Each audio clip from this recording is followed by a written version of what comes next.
샬롬 샬롬 샬롬 샬롬.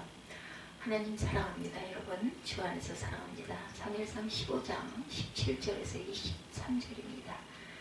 15장 17절에서 23절. 사무엘이 이르되 왕이 스스로 작게 여길 그때 이스라엘 지파의 머리가 되지 아니하셨나이까. 여호와께서 왕에게 기름을 부어 이스라엘 왕을 삼으시고 여호와께서 왕을 길로 보내시며 이르시기를 가서 죄인 아말렉 사람을 진멸하되 다 없어지기까지 치라 하셨거늘 어찌하여 왕이 야의 목소리를 청종하지 아니하고 탈취하기만 급하여 여호와께서 악하게 여기는 일을 행하셨나이까. 사울이 사무엘에게 이르되 나는 실로 야훼 목소리를 청종하여 야훼께서 보내신 길로 가서 아말렉 왕 아각을 끌어왔고 아말렉 사람을 진멸하였으나 다만 백성이 마땅히 멸할 것 중에 가장 좋은 곳으로 길갈에서 당신 하나님 야훼께 제사하려고 양과 소를 끌어왔나이다 하는지라. 사무엘이 이르되 야훼께서 번제와 다른 제사를 그의 목소리를 청종하는 것을 좋아하신 것 같이 좋아하시겠나이까. 순종이 제사보다 낫고 듣는 것이 수양의 기름보다 나으니 나는 거역하는 것은 점치는 죄와 같고 완고한 것은 사신 우상에게 절하는 죄와 같음이라. 왕이 야훼의 말씀을 버렸으므로 야훼께서도 왕을 버려 왕이 되지 못하게 하셨나이다. 이렇게 말씀하고 있죠. 왕을 버려 왕이 되지 못하게 하셨다. 순종하지 않았기 때문에 하나님께 사랑과 인정을 받고 하나님께로 복을 많이 받고 살아가고 싶다면 하나님의 가장 좋아하는 것이 무엇인지를 알고 하나님의 가장 좋아하시는 것을 먼저 하면 되겠죠. 반대로 하나님이 가장 싫어하는 것만 골라서 하면 결국은 어떻게 되겠어요? 주신 복도 빼앗기게 될 것이다. 실제 그런 사람 하나님 선택하시고 높여주셔서 존귀한 자리에 오르게 되고 하나님의 도우심으로 불리한 전쟁에서 기적적인 승리를 맛보고 크게 부유하게 된 사람. 그러나 하나님이 아주 싫어하는 것만 행하여 하나님을 크게 실망시켜서 버림을 받고 나락으로 추락한 사람 사울 왕입니다. 본문의 주인공이죠. 사울은 가장 작은 집과 가장 작은 가문에서 태어나 별 볼 일 없는 사람이었는데 하나님께서 사무엘을 통하여 기름을 부어 이스라엘의 초대 왕으로 세움을 받았어요. 하나님께서 주변 나라들과의 전쟁에서 승리하도록 도우심으로 백성들의 우려를 단번에 씻어내고 나라의 깃들이 점점 튼튼해집니다. 하나님께서 사무엘 선지자를 보내셔서 이스라엘이 이집트에서 해방되어 광야를 지날 때 아말렉이 가로막고 대적한 것을 인하여 아말렉을 벌하겠다. 너는 이제 가서 아말렉을 쳐서 진멸시켜라.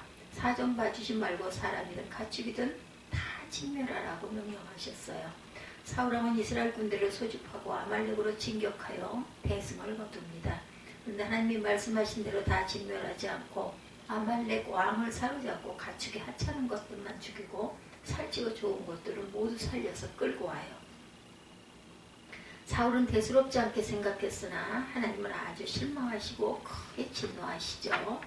하나님은 사무엘 선지자를 다시 보내셔서 중요한 말씀을 들려줍니다. 그것이 오늘 우리 함께 합독한 말씀이죠.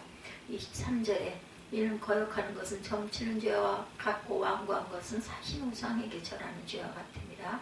왕이 야훼 말씀을 버렸으므로 야훼께서도 왕을 버려 왕이 되지 못하게 하셨나이다. 사울이 하나님의 말씀을 버렸기 때문에 하나님께서도 사울을 버려서 왕이 되지 못하게 하셨다. 이보다 더 큰 비극이 있겠습니까? 이보다 더 무서운 저주가 또 있겠습니까? 사울 왕처럼 하나님께 버림받지 않게 되기를 바랍니다. 여러분의 가족들이 하나님께 버림받게 되지 않기를 바랍니다. 하나님의 가장 좋아하시는 것을 행함으로 하나님께 계속 사랑받고 더 큰 축복을 받는 그리고 누리는 저와 여러분들이 되시기를 주님의 이름으로 축원합니다. 그러면 하나님께서 가장 좋아하는 것이 무엇인가? 우리가 무엇을 할 때 가장 좋아하시고 우리를 존귀하게 높여주시고 복을 아낌없이 부어주실까? 하나님은 우리가 하나님의 말씀을 청종하고 순종하는 것을 가장 좋아하신다라는 것. 19절에 어찌하여 왕이 야훼 목소리를 청종하지 아니하고 22절에 사무엘이 이르되 야훼께서 번제와 다른 제사를 그의 목소리를 청종하는 것을 좋아하신 같이 좋아하시겠나이까. 순종이 제사보다 낫고 듣는 것이 수양의 기름보다 나으니라.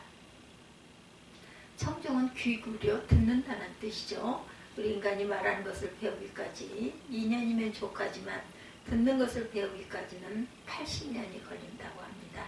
이스라엘 선지자는 주 야훼께서 학자의 혀를 내게 주사 나로 곰핍한 자로 말로 어떻게 도와줄 줄을 알게 하시고 아침마다 깨우시되 나의 귀를 깨우치사 학자같이 알아듣게 하시도다. 이사야 50장 4절 말씀입니다. 이 아침에 하나님께서 여러분의 귀를 열어주셔서 잘 알아듣기를 주님의 이름으로 축복합니다. 모든 가정 문제의 대부분은 배우자의 말을 경청만 해도 해결이 됩니다. 어느 남편이 집에 와서 말하죠. 내가 오늘 직장에서 들었는데 여자가 남자보다 갑절이나 더 말을 많이 하고 산다는군. 하루에 남자는 15,000단어, 여자는 30,000단어를 말한다네 하니까 내가 왜 그런지 아세요? 하고 묻습니다. 아니 왜? 남편이 묻죠. 남자들은 우리 아내로 하여금 똑같은 말을 2번씩 하게 하잖아요. 그러자 남편이 뭐라고 했어요? 당신 지금 뭐라고 그랬어? 우리가 하나님께 가까이 나가 그분의 말씀을 귀 기울여 잘 들어야 합니다. 청종이란 귀를 기울여 잘 듣고 따르라는 말이죠. 영혼의 생수는 귀로 마십니다. 영생수를 마시는 방법은 듣는 것입니다.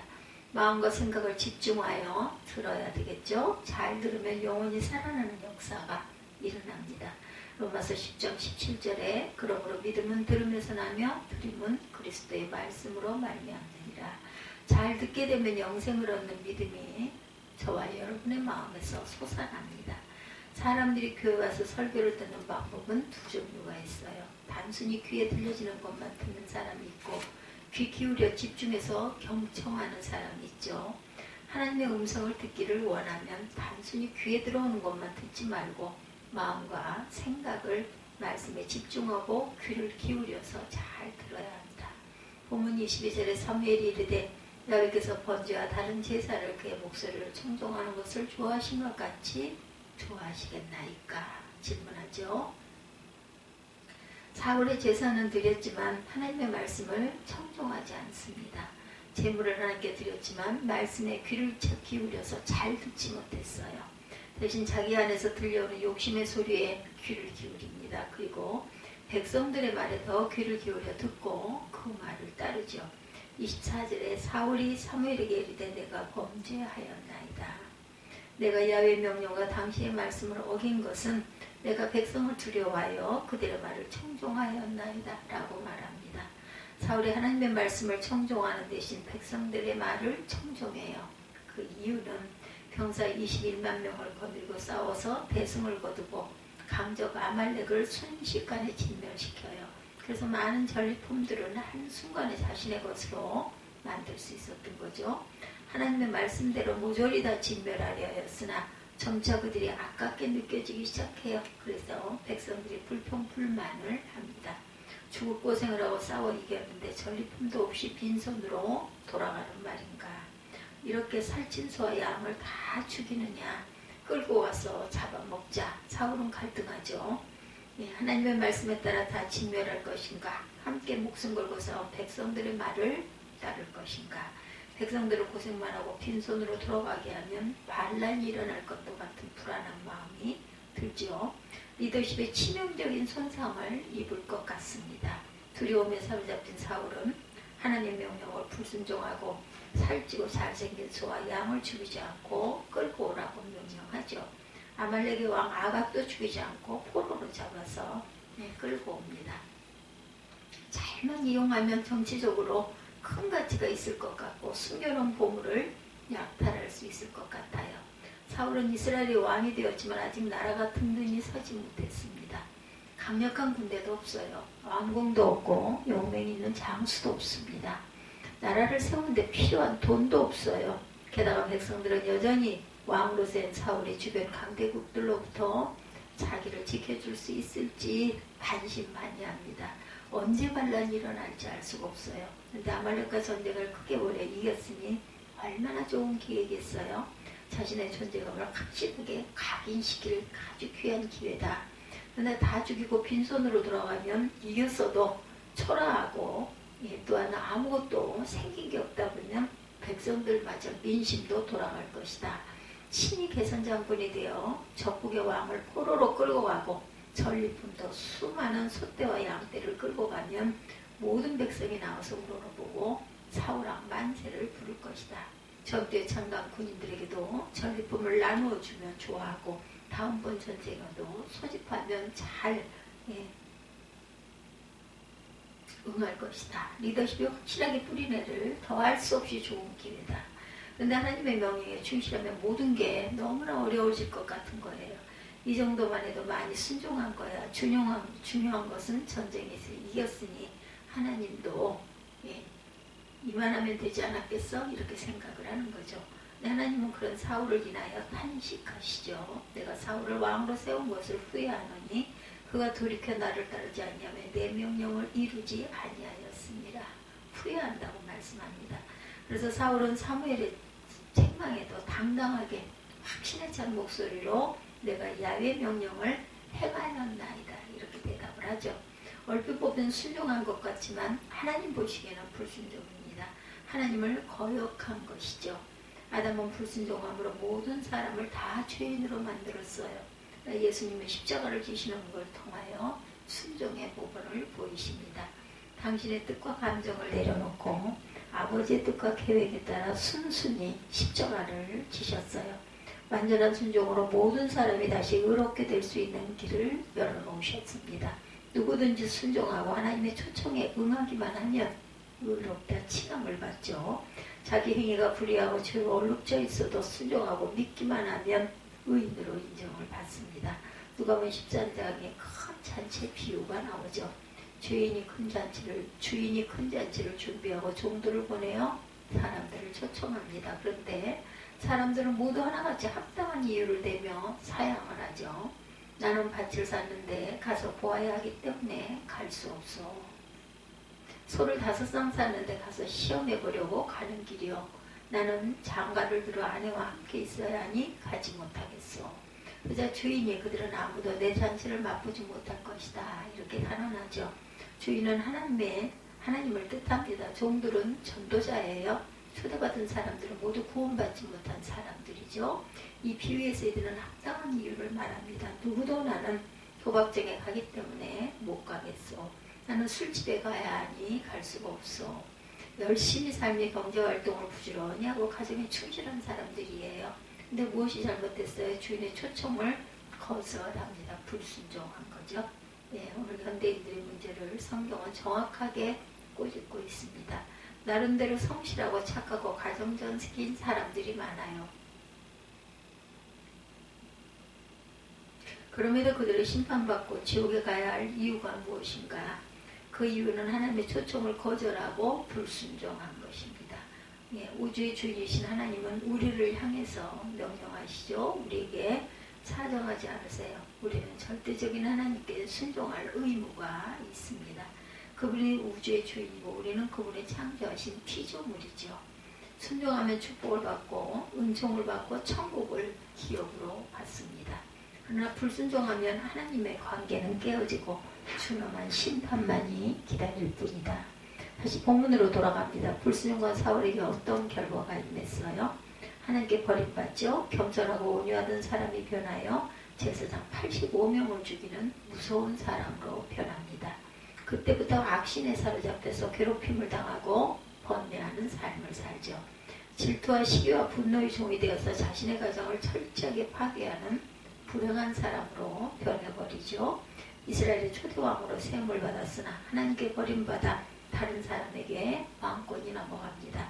이런 일은 오늘날도 우리 주변에 흔히 일어난 일이에요. 왜 사람들이 처음에는 순수한 신앙으로 하나님을 사랑하고 겸손했는데 직분을 받고 변할까? 처음에는 하나님을 경외하는 진실한 믿음으로 충만했던 사람들이 이상하게 변해서 교회를 해치고 복음의 장애물이 되어 추한 모습으로 인생을 마감하게 되는 이유는 무엇일까? 언제부터인가 하나님 말씀대로 사람들의 말에 말씀 대신에 사람들의 말에 귀를 기울입니다. 자신의 안에서 들려오는 욕심의 소리에 귀를 기울이죠. 그러면 내리막 인생이 된다라는 것, 추락하게 됩니다. 망하게 됩니다. 사울처럼 되지 않으려면 하나님의 말씀에 귀를 기울여서 청종하고 하나님의 말씀에 절대 순종해야 되겠죠. 성경을 읽으며 사울을 형편하는 사람, 형편없는 사람이라고 우리는 생각을 하죠. 어쩌면 하나님의 은혜를 이처럼 쉽게 잊고 제멋대로 불순종할까 이런 생각을 하죠. 근데 최근에 성일성 말씀을 읽으면서 내 안에도 이런 사울의 모습이 있음을 발견합니다. 사울이 멀리 있지 않고 바로 내 안에 있다. 성경적인 교회, 성경 전체가 순종을 중요시 다루고 있다는 것. 하나님이 가장 좋아하시는 것은 우리의 말씀 청정과 순종이라는 것입니다. 마귀사들은 교묘하게 우리로 하여금 하나님의 말씀에 청종하지 못하도록 순종하지 못하도록 방해합니다. 욕심의 소리가 더 크게 들립니다. 예, 성도들의 말이 더 크게 들리게 되죠. 그럼에도 하나님께 버림받지 않으려면 하나님의 말씀을 청종하고 순종해야 되겠다. 불순종의 결과가 버림받음이라는 것을 잊지 않는 저와 여러분들이 되시기를 주님의 이름으로